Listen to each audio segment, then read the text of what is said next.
Marriage is what brings us together today.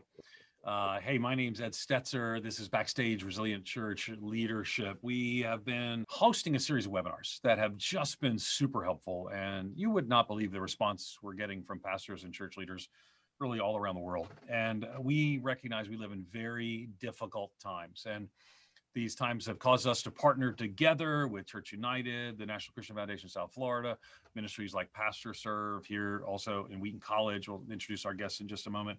And the end result is we're trying to elevate a conversation because we recognize that pastors are under significant stress and really a challenging time for so many people. So we are bringing together these webinars, all of which you can find at, you can go to our links and, on Facebook, we post these live, and our team always posts the links in the Facebook chat that goes to more information about Resilient Church Leadership as well, resilientchurchleadership.com. I think that's the right email. They'll correct me if it's not, web address. So today we're going to talk about marriage. Now, obviously, that's a reference to one of the greatest films ever made, but that's another story for another time. So Terry Watson is the Dean and Professor of Psychology here at Wheaton College, Psychology, Counseling, and Family Therapy. She's a board-certified clinical psychologist, an approved clinical supervisor with the Center for Credentialing and Education, and an approved supervisor with the American Association for Marriage and Family Therapy. She's going to join me and Jimmy Dodd.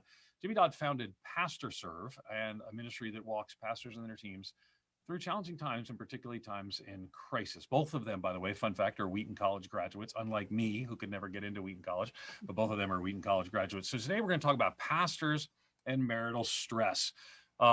First and foremost, we know this, that pastoral ministry in and of itself is difficult. I have sat down with many a pastor in a marital crisis and walk them through the challenges that are there. It gets even harder when it comes to the stress and the more difficult times. Let me also say too, we're going to be talking broadly, not just pastors, but pastors, staff members. Let's put it this way: church staff and their spouses, husbands and wives. How might they, in the midst of some very difficult times, stay together? Quick confession: Don and I have been married for over 30 years.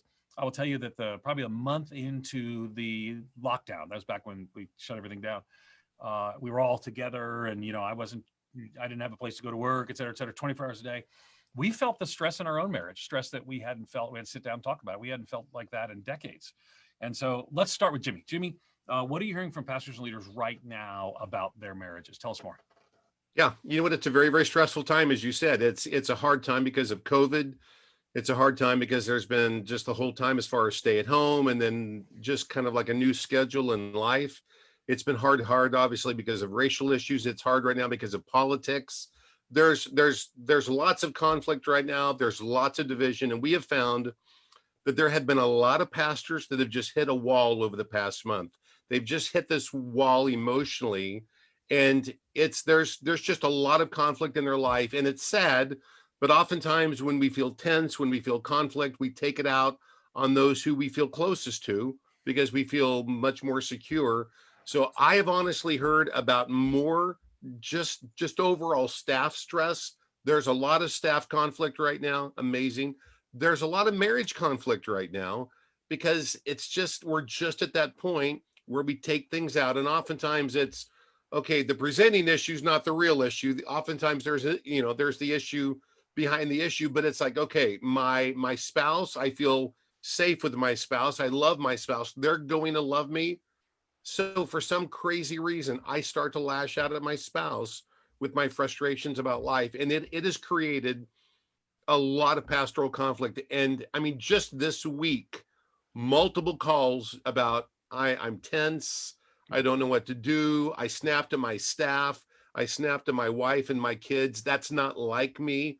What's going on? And I think there is an enormous amount that's just growing, and it's not getting easier. That's the thing that's a little bit frightening, is that, okay, things could get much worse as far as politics. I think we're way away from the whole thing as far as racial issues and the pandemic. You talk to experts and they say it might be years before we actually really get back to normal, which is not encouraging. I realize that, but there's really no finish line. It's like it's a marathon. And then once we started to run, somebody said, you know what, it's a triathlon. And it's actually not a marathon. And you have a long ways to go. And so there's some real fear, I think, right now in pastors. Yeah, and I think people are experiencing that because they don't see a light at the end of the tunnel. And I think ultimately it's fair for us to acknowledge that if this were all to be done in a few weeks, we might be able to get back to normal, what we call normal, but we have to adjust now to a new normal. Right. And that's part of what people in counseling do. And so thankful for Terry Watson. Terry's also written on many of the subject. Her most recent book, Developing Clinicians of Character, a Christian Integrated Approach to Clinical Supervision. She is married to a therapist and counsels a lot of couples, and her and her husband both work in this area in the space. So let's go to you and talk a little bit about this, Terry. You're married to a psychologist. How does marriage in ministry impact resilience? You guys are in ministry together. How does it impact resilience? Yeah, it's a great question, Ed. And let me just say that as my husband and I both being psychologists, both being in ministry, you would think that would make a difference in marital conflict, but just really want to normalize that even with all the head knowledge about what it takes to have a good marriage, with all the theological knowledge, it's still really hard. But we know that marriage can be really good for us and can really be a sanctuary for people in ministry. There's great research, for example, on how marriage promotes resilience in terms of people that are married tend to have better physical health, have higher functioning immune systems. That relational support means that our bodies produce less cortisol. And so we tend to be calmer and manage stress better. Physical affection and closeness activate the hormone oxytocin, which is often called the cuddle hormone, that can actually increase tolerance of pain and stress. So when marriage is good, we know it's good for physical health, for mental health. People that are married tend to have healthier behaviors. I think we prod each other to go to the doctor, to eat well, to exercise. And so we know marriage can be good for health and for resilience. And that's certainly true in the research on pastors and families and ministries, where some of the research suggests that pastors talk about the marriage as being one of the primary places where they find psychological and spiritual support. Fascinating and important. And I think for all of us, we want to recognize that in times of stress, that place you can find support can actually be a place sometimes you end up in conflict as well. Let me encourage you, if you're watching on Facebook, well, you're probably watching on Facebook, though there are other ways to do that. Like and share, because this is an important topic. There's no charge, there's no fee for this. James Fosdick, I see your comment. My wife and I are on a 10-day retreat in Door County. I'm watching now. She's going to watch later. I'm the rector of St. Mary of the Snows Anglican Church in Eagle River, just down the road from Honey Rock, where we had the privilege of serving. Perfect time for this. We hit the wall and we're taking time off. Thank God for your witness and your example. And by the way, I look forward to being there at your church soon as well. Give us a chance to visit. But let me say that you can share this. Maybe you want to share this, even tag some of the members of your staff or your spouse or others as well, because we think that this is a very real challenging time for pastors and church leaders. And I think one of the things that we've seen is there was a graphic that came out. It was actually put out by the government, HHS. And it talked about how there's this heroic gathering stage. We're all going to make it through. And maybe that was March and April. But a few months in, you get to a disillusionment stage. And I think a lot of people are at that disillusionment stage as well. So here's one of the questions I would have. What do ministry spouses, right? What do they need from each other during times like this? So let's go to Terry first, and then we'll go to Jimmy as well. I'll have you both answer that. Terry, you first. Certainly. I think that during these times of stress, there is tremendous potential for couples and families and ministry to really be a sanctuary for each other, to be that place where we can sort of lay down the stress of ministry issues like high visibility, compassion fatigue that I think many people are feeling in ministry and the health professions, and really have a place that we can kind of lay down those burdens and, bare our souls and have those deep conversations about how is it with your soul in the midst of all this stress. And so there is tremendous potential for the marriage and family to be a place where we reaffirm our sense of meaning and calling, of who we are in Christ and encourage each other to turn to Jesus, the very ground of our being, for sustenance and support. And then through that, to be able to provide then that relational safety and connection where we can have honest conversations about the troubles that we're experiencing. So good. Jimmy, what would you add? Yeah, gosh, that's great, Terry. Yeah. You know, what's oftentimes so hard is that you have pastors that work very hard to just create boundaries. So it's okay. I had a really frustrating phone call. I had a really hard conversation. So I'm going to walk around in my office. I want to walk outside of my office. I want to walk into like this other pastor's office, and I'm just going to vent a little bit because I'm just so frustrated. And all of a sudden, you really can't leave things at the office because the office is at home for a long time. And so you have a frustrating phone call and you walk out of your office and there's your wife and your kids right there, or there's your husband and your kids right there. And so you walk out of the office, your spouse is right there, and you want to vent a little bit.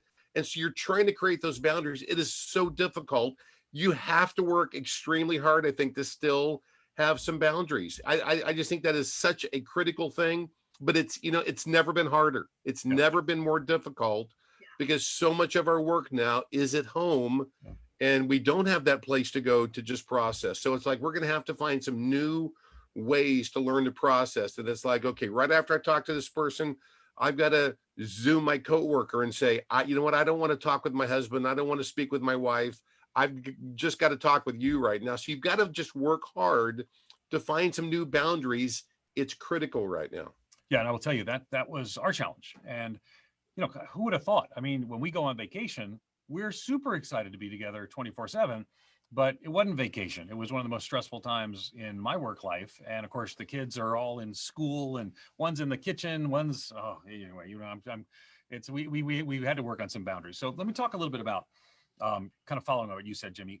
One of the things I often encourage pastors to do is to not, as you said, unload on your spouse, because one of the things that often happens is that we have a conflict at work, right? So I got a great team, here at the Wheaton College Billy Graham Center, for example, but maybe Andy and I have a bad day and we're going to work it out the next day.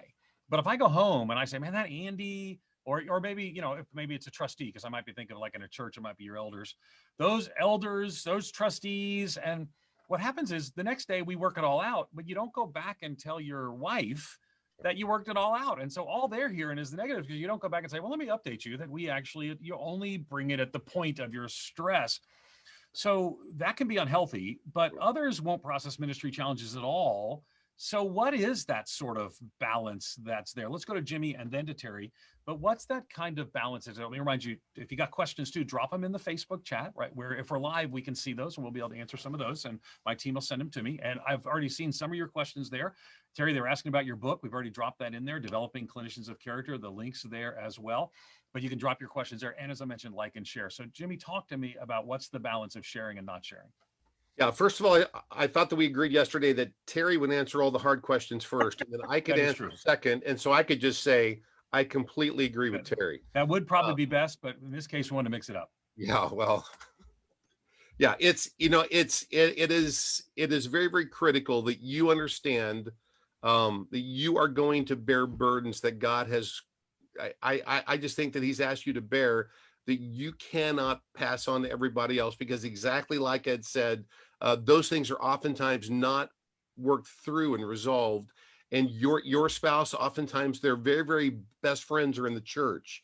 And if you create some type of a place where they feel like, I don't feel safe at church anymore, that has a ripple effect, which has a massive impact upon the whole family.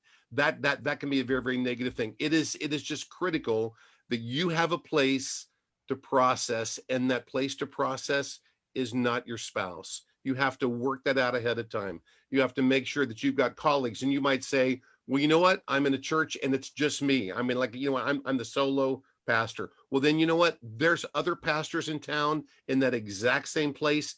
Connect with them and say, listen, I'm starting to find that I take a little bit more stuff home than I want to. Could we just process even once a week? Could we just process together about my board, about some people in the church, about my marriage or whatever? It is critical, because if you hold those things in, you become more and more just completely isolated, And if you become isolated, sin thrives in isolation. That's the main tool of Satan. He wants to isolate pastors. And so we start down that road of I just can't speak with anybody. Let me just say that the words I hear from pastors as you really start to dig in, and if they just really let their guard down, it's oftentimes, I can't talk about this with anybody because I feel shame, I feel embarrassment, and I feel guilt because I'm the pastor. I'm supposed to fix everybody else's marriage. I can't fix my own marriage. And I feel this guilt. And I'm just saying, listen, everybody feels that right now. Listen, marriage is hard. Marriage, the very best of marriages, marriage is hard. I love my wife. I've been married for 37 years. God bless me with the most amazing spouse. It is still difficult at times. It's hard. And so we just have to let go of the shame and the guilt and embarrassment because everybody finds it hard.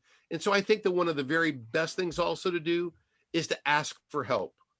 Seek out people like Terry and others that can speak into your life. Look for counselors, look for godly marriage counselors, and just say, you know what, this might be the best opportunity of your life for you to start marriage counseling because you've always felt guilty, you've always felt embarrassed, you feel shame, you shouldn't have to do this because you're the pastor, and this might be the time in your life to go to counseling and just kind of say, well, you know what, it's COVID, it's the racial issues, it's political, and it's my marriage. All, you know what, just all that together.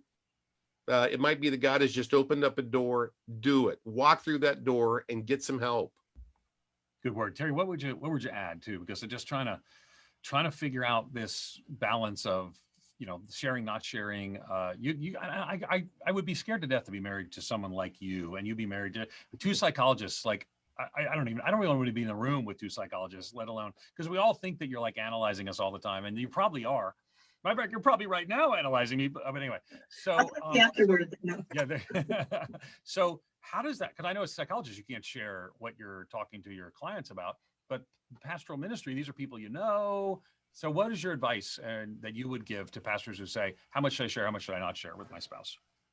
It's a great question, and I love, Jimmy, your response of really encouraging pastors to seek out those that they can vent to and express things to.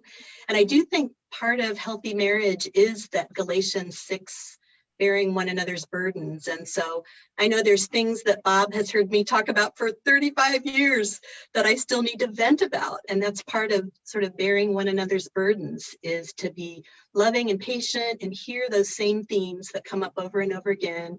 So I do think some time for venting is great. But I think my biggest piece of advice would be not to get stuck on the content. Who said what? Maybe even leave out names. And as a spouse, really listen for what's going on underneath. And I think, Jimmy, you said this earlier, that lots of marital conflict is sort of the surface issues. And there's really other things going on that only a spouse who's lived with us for a long time can hear. Hear that shame, that those questions about, am I enough for this ministry? Am I enough for this church? And so as a spouse, listen to what those deeper issues are that only you can hear and only God hears. And then try to see if you can steer the conversation in that direction towards the deeper issues. And in that way, you're bearing some of these deeper burdens of the heart that really no one else in the pastor's life besides God can bear. Yeah, that's so good. One of the pastors commented, I hear you on isolation. I used to meet for coffee regularly with pastors in Eagle River. Since COVID, we're all too busy, including me. We haven't met in 6 months. I hear that a lot from people, is that it's not just the physical isolation, it's the overwhelming sense of new things. I mean, we all thought we wouldn't have Sunday services. We're going to have all this free time. And it turned out to be quite the opposite. So the question is, for me, and I'll go to you first, Jimmy, because we hear a lot from pastors in crisis. You hear far more than I do, pastors in crisis.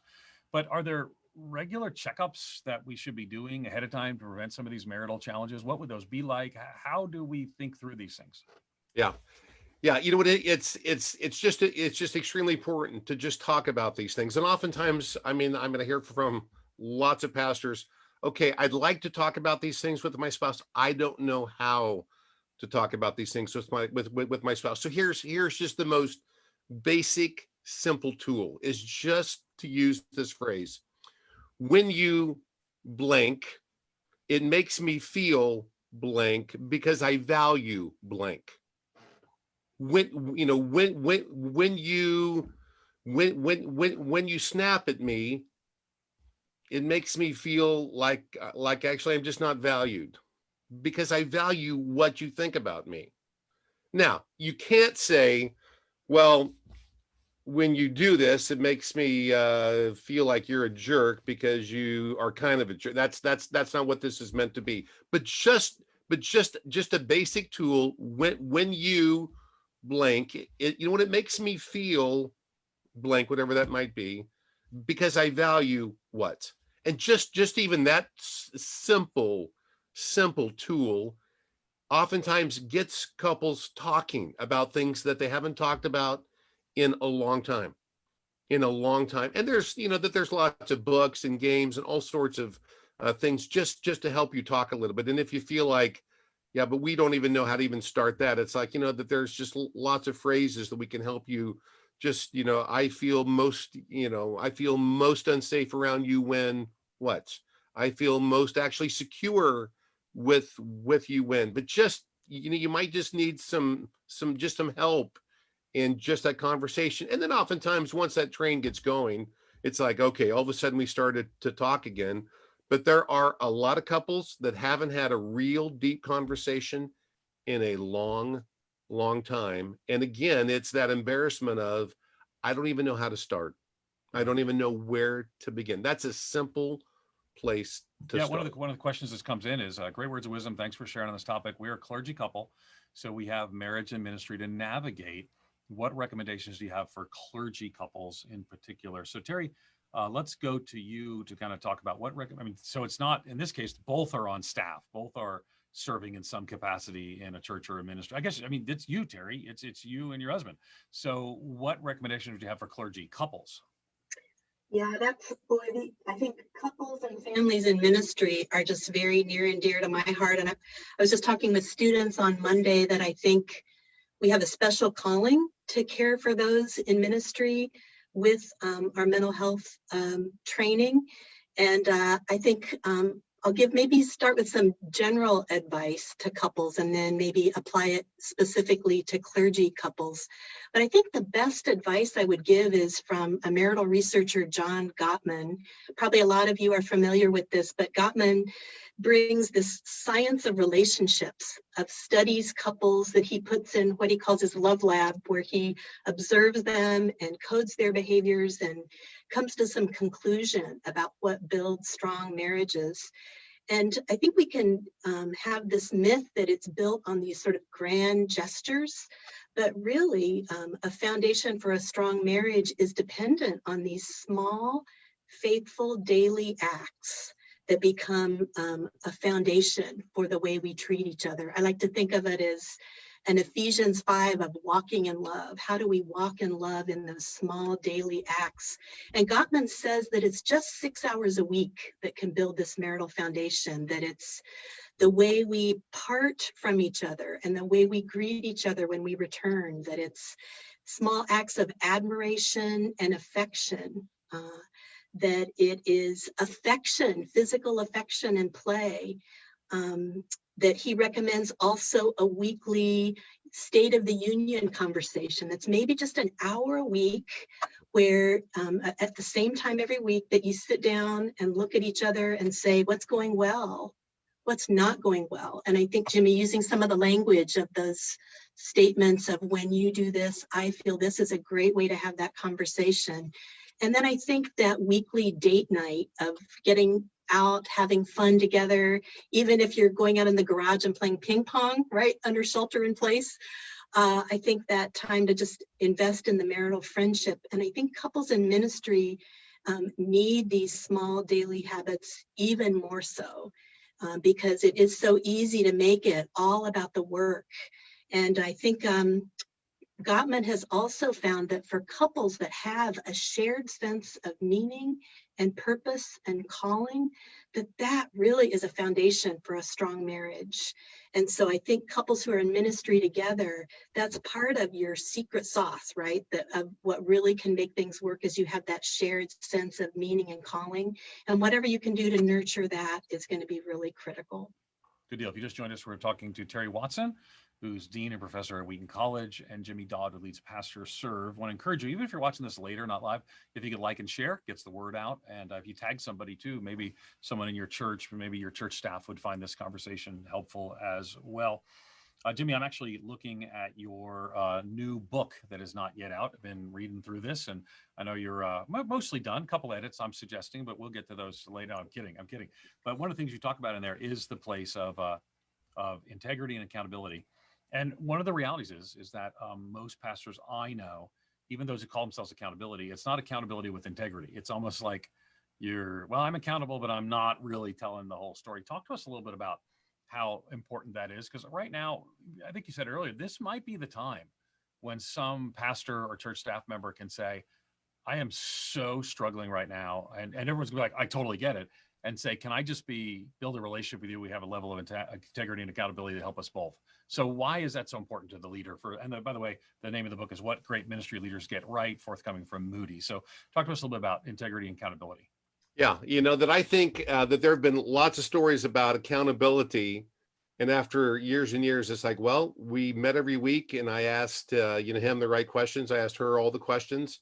And now I just learned that they were lying to me the entire time. And I think that we have to be very, very careful as far as accountability, because it's not enough. It's not enough to meet with your friend and he asks you like all the questions every week, and the last question is always, "Have you just lied to me?" Well, you know what? I had a good friend that I met with for a long time. We traveled together. We did all of these things together, and then after a while, he said that my life has been a fraud, and I was like, "Okay, wait a second. We've met a lot over the years. I've asked you a lot of these questions." He's like, "You know what? I was lying to you."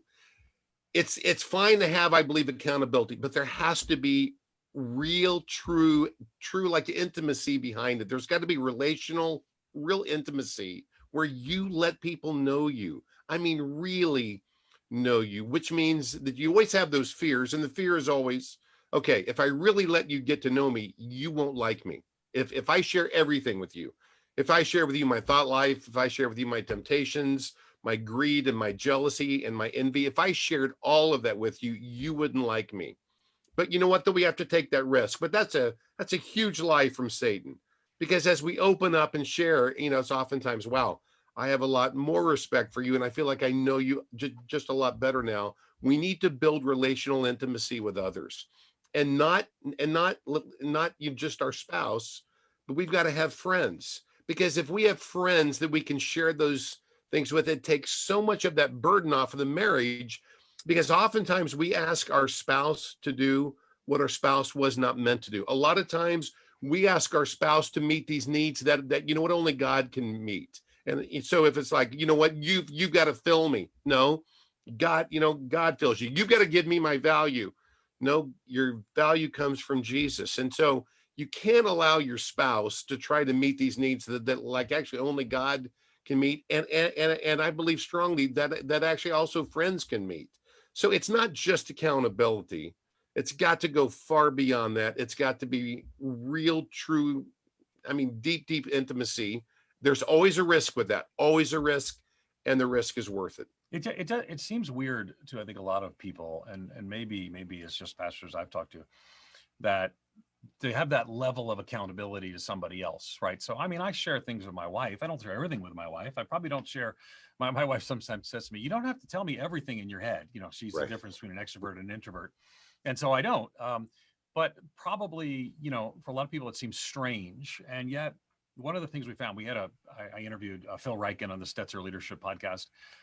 We'll drop the episode link to that in the comments. And he talked about how his elders actually had some assigned people on the elder team whose job it was to be the pastoral connection to him as pastor when he was at 10th Pres. And I never heard that before, where like two people So on the elder team, their job is to be that faithful confidant to speak into, and people that he agreed with on together. So it wasn't a separate thing. And so I do wonder, Terry, I mean, what is the place for that kind of relationship? And in Phil's case, it was inside the elder board, which sometimes there are parts that I like, parts that I don't like. So where would that be? And, some of it just might be a counseling relationship, for which thank God for. But what about that kind of accountability relationship? Where would you want to put that in the constellation of relationships? I think it's such a great question. And I do think there's a lot that elder boards and corporate boards can do to support people in ministry. And we often think of those roles as supporting the person in the leadership role, but to think of it more as a holistic relational support, and how boards can come around a ministry couple and support them, I think is so critical. Making sure there are these trusted mentor couples, I would say, either within the church or ministry or maybe outside, that can come alongside and be a safe, confidential space.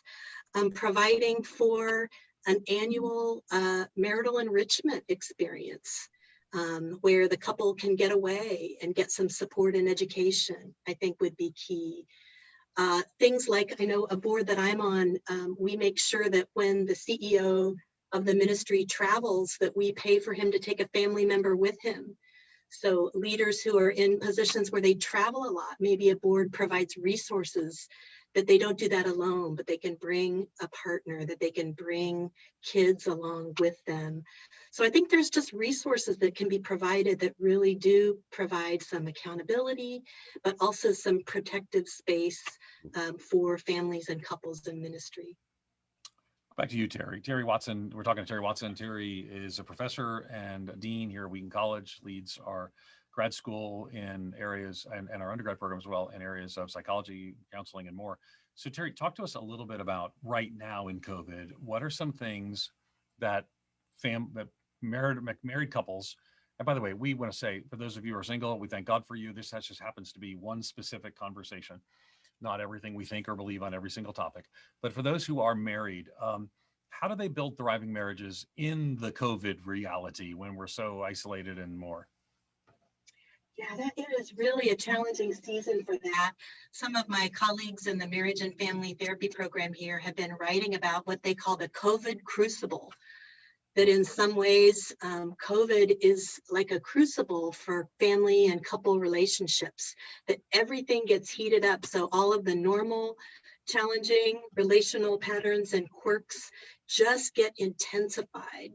And so I think a first step is just to realize that it is a time of being in a crucible, and we're not often at our best in those moments when everything is heated up around us. So being able to have some extra grace and compassion for the stress that marriages and families are under, I think is a really important step. And then providing some additional stress valves for that, just increasing the amount of rest, recreation, play, chance to calm down that immune system, get the cortisol out of the body by increasing opportunities for rest, having a family or couple nap time in the middle of a day of Zooming, for example. I like that. Nap time. Yeah. I'm in favor of nap time. Can you talk more about that? We'd like to just stop right there for a while. There's some questions I have. All right, let's not go there though for just a second. So by the way, the Crucible series I've been publishing at the Exchange of Christianity Today. And also if you go to resilientchurchleadership.com, in fact, I want to encourage you to sign up there. There's all kinds of resources that we're sharing. These videos are there as well. A whole bunch of these video conversations going back, different people, different context, different background. You can find podcasts, videos, articles, all there. Go to resilientchurchleadership.com, sign up too for the newsletter. And that way it actually comes to you as well. And again, if you're watching on Facebook Live, like and share so we can have that as well. But I also dropped the COVID Crucible article, one of them. It links to the series in the Facebook chat where you can find that as well. And as I mentioned, like, share, or drop your own questions and comments. Let me go to Jimmy. How can congregations and boards support ministry, families, pastors, staff, and more? I don't like generally use the term lay people, but in this context, what do pastors not know maybe that they need to know, and how can they be supportive? Yeah, it's a great question. As a matter of fact, I have a book on that that's called "Pastors Are People Too," and that's just what the book is about.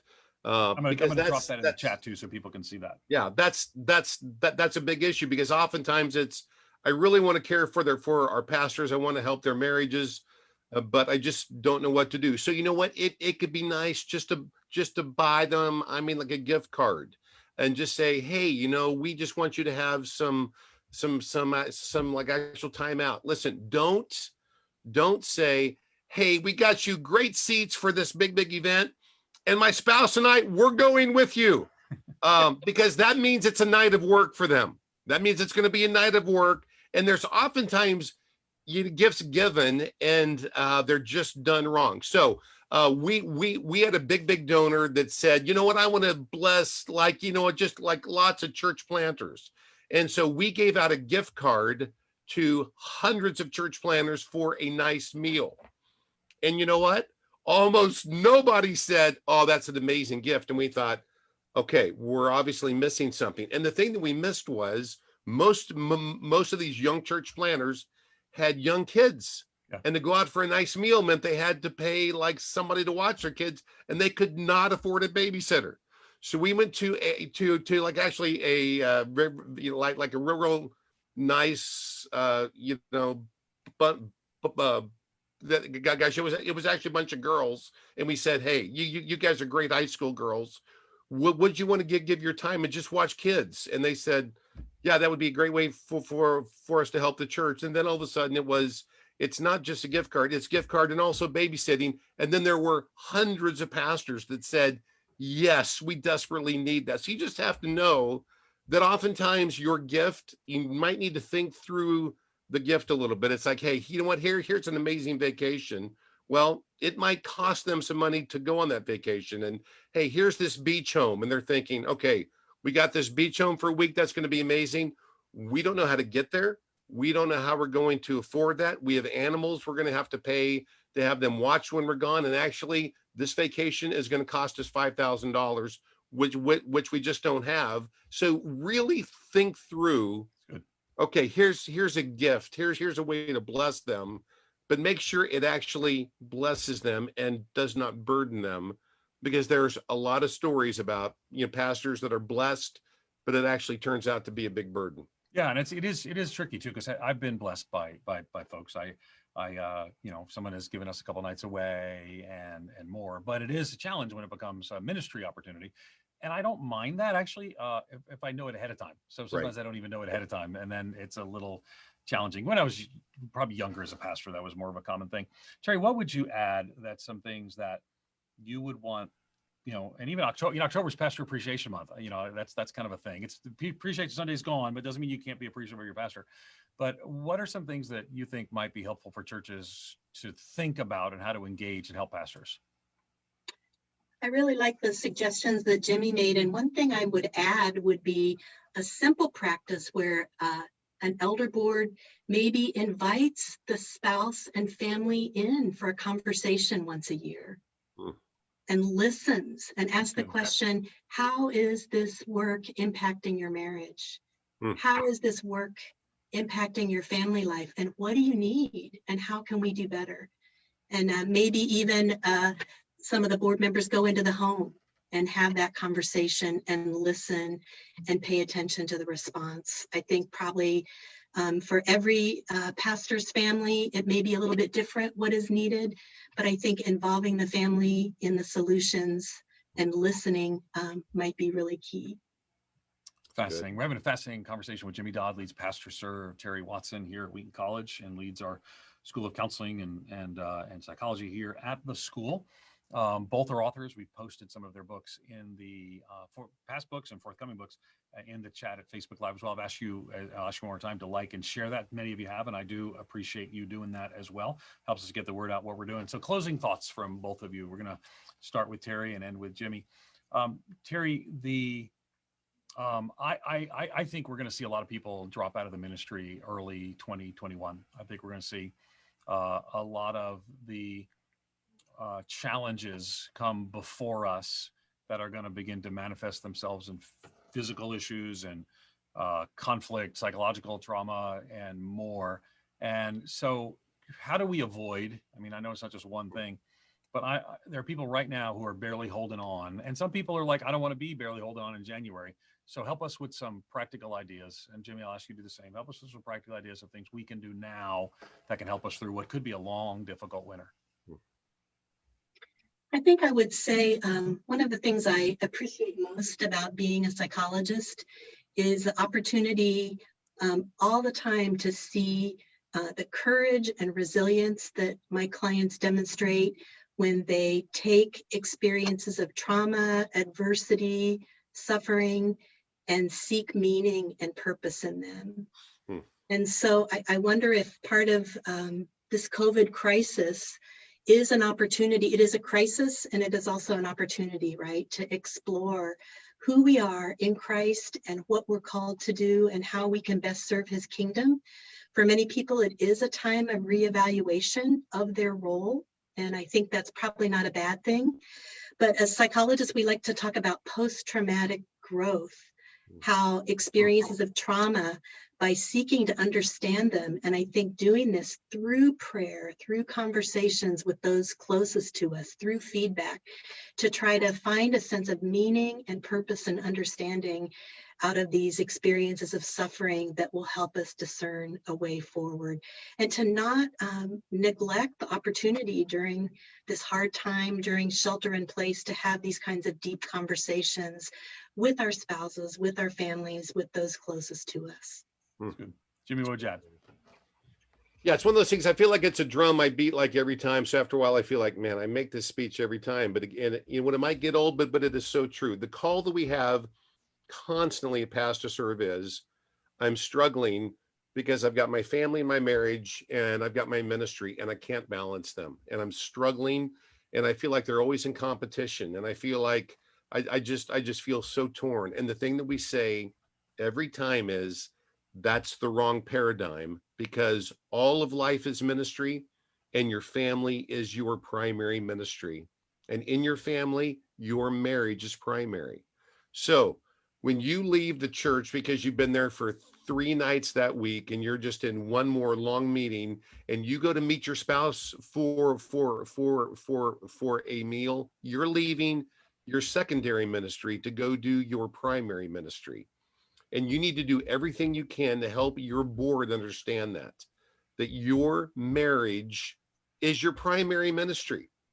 And so don't think, well, it's marriage or it's ministry, marriage, ministry. No, your marriage and your family, those are your primary ministries. Shepherd them well, care for them well, love them well. Yeah. Good words. Good words. Someone put a comment that Jimmy Dodd mentioned to write a card from your to your pastor. Last week, I got a card from a member that made my day. No one writes on paper anymore. Email and text messages are not the same. That card has been on our kitchen counter for a week. I think that's a great example of this as well. I actually keep a file that I take out occasionally. I took it out a few weeks ago. It's called my encouragement file, and it's just different cards and letters I've received from people over the years that were particularly meaningful to me. You've been listening to Backstage. It's a conversation of resilient church leadership. You can go to resilientchurchleadership.com to find all the information there. We've been talking to Terry Watson, who's the Dean and Professor of Psychology, Counseling, and Family Therapy at the Wheaton College and Wheaton College Graduate School. Jimmy Dodd leads Pastor Serve as well. If you're watching this later, there's lots of resources. If you're on the Facebook site, you can see the resources below, including the books that have been mentioned. But if you're watching later, all these are at resilientchurchleadership.com. That's our one-stop shop to find any of those things. It's free. Also has an opportunity to sign up for a free newsletter. I want to encourage you to do so as well. If you're watching on Facebook Live, like and share this to get the word out as well, so people are aware. Pastors, it's tricky out there. Be careful. And let me encourage you to be wise, lean on others. We need one another today, and we need each other even more. Don't get your identity based upon what's going on social media or on the people who are upset at your church, because 25% of your church thinks you're a compromised coward right now, and 25% thinks you're heartless for even thinking about meeting. I get the complexity, but let me encourage you, find your identity in Christ, lean upon others. When you need more intentional, specific help, we are those we're for and in favor of therapy and engaging more intentionally. thanks for taking the time to join us here on Backstage. And remember this every Thursday at this time, 2 p.m. Eastern and across the board. We're live, and as always, you can find these resources at resilientchurchleadership.com. On behalf of Jimmy Dodd and Terry Watson, thanks for joining us. Thanks, everyone. Bye-bye.